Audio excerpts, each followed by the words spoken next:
Y&R Spoilers. Phyllis Summers is still reeling from the emotional aftermath of Nick Newman saving her life. While she's grateful, she can't help but question his loyalty. Every time she sees Nick defending Sharon Newman, Phyllis' heart is filled with complicated emotions, making her wonder if Nick is really on her side. While Phyllis is expressing her feelings, Michael suddenly appears. His presence is the last straw, as Phyllis is upset that Michael took Sharon's plea and helped her get out on bail. Michael tries to keep his cool, asserting that everyone has the right to legal counsel. He also brings up the possibility that Sharon may have been mentally incapacitated on the night of the incident. But for Phyllis, this is just an excuse for Sharon to get off the hook.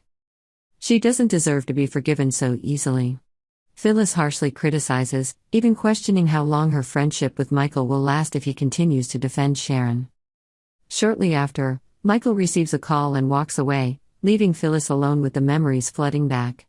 She recalls the accident, her eyes widening as if she has just realized something important. "No way," she mumbles, but despite having an important clue in her head, Phyllis decides to keep quiet, not revealing this to Michael. Meanwhile, Nick leaves the conversation with Phyllis and goes to the Society restaurant, where he meets Faith and Mariah.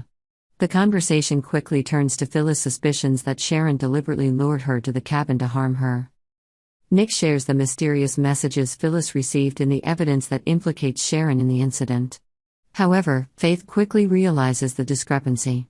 Sharon couldn't have sent that message. Mom didn't have her phone with her when she left Crimson Lights.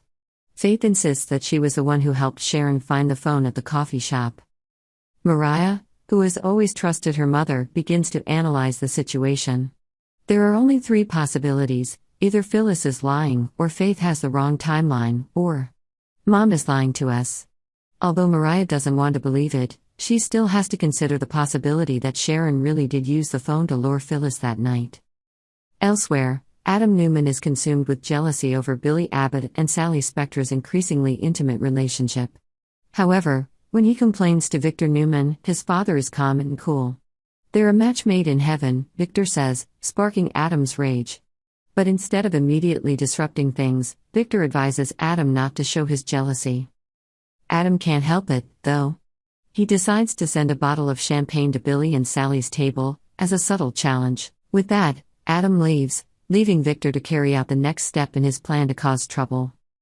Victor, in his usual cold demeanor, appears at Billy and Sally's table, interrupting their romantic evening. Victor's provocations infuriate Billy, to the point where he raises his glass and declares, "Let's raise a glass to Victor Newman, never to rise again." A new drama is set in motion, with endless ambition and intrigue. The young and the restless are caught in their own emotional whirlwinds and intrigues. Phyllis carries a secret that could clear Sharon's name but chooses to keep it quiet. Nick is faced with the dilemma of the two most important women in his life. And while Adam and Victor continue their power struggle, Billy and Sally are unwittingly at the center of the storm. Adam Newman is haunted by the increasingly intimate relationship between Billy Abbott and Sally Spectra. Adam could not hide his jealousy at the sight of the woman he had once loved now being intimate with his sworn enemy. When he brought this up to Victor Newman, his father's response made Adam even angrier. Victor, as usual, kept his cool. "They're a match made in heaven," he said, as if he was deliberately trying to provoke Adam. However, Victor did not forget to remind his son that showing jealousy would only make Billy and Sally more triumphant.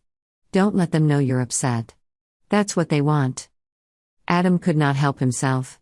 He chose to send a bottle of champagne to Billy and Sally's table, as a subtle provocation.